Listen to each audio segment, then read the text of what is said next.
Sir, since 2015, your country has been attacked with more than 300 missiles from Yemen, with a growing danger for the border communities and also main cities, as you were telling before.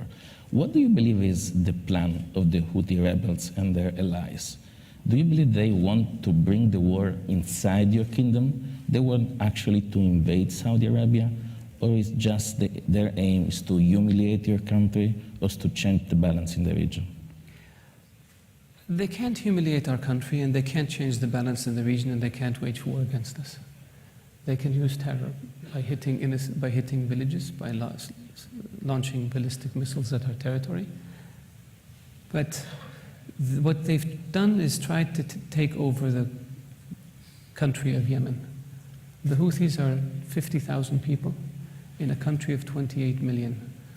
The Yemenis had worked on a political process for a future of Yemen that we helped put together, the transition period and the national dialogues.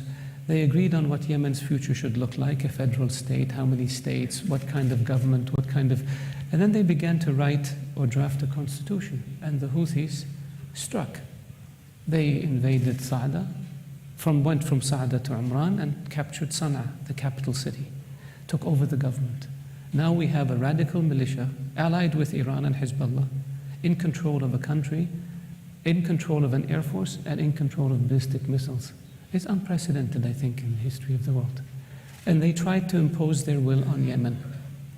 And they ignored the 28 million people, and they took charge of the government. They pursued the president, imprisoned him in his house, and when he fled and went to Aden, they chased him there, and basically they took over the country. We responded to the legitimate request from the legitimate government under Article 51 of the UN Charter, and we, with a coalition of 10 countries, proceeded to restore the legitimate government of Yemen.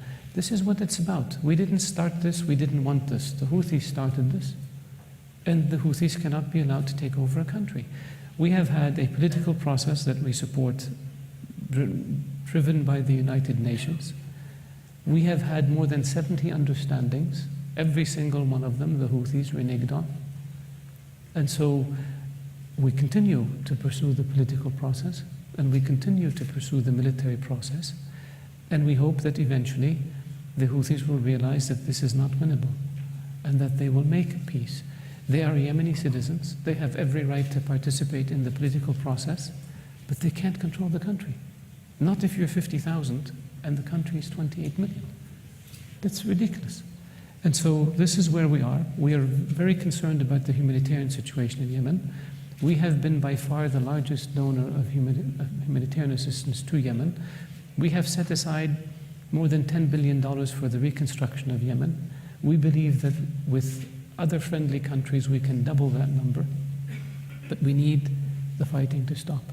And we need the Houthis to recognize that the interests of Yemen and the Yemeni people require them to play within the rules, not outside the rules. That's what they don't seem to be understanding.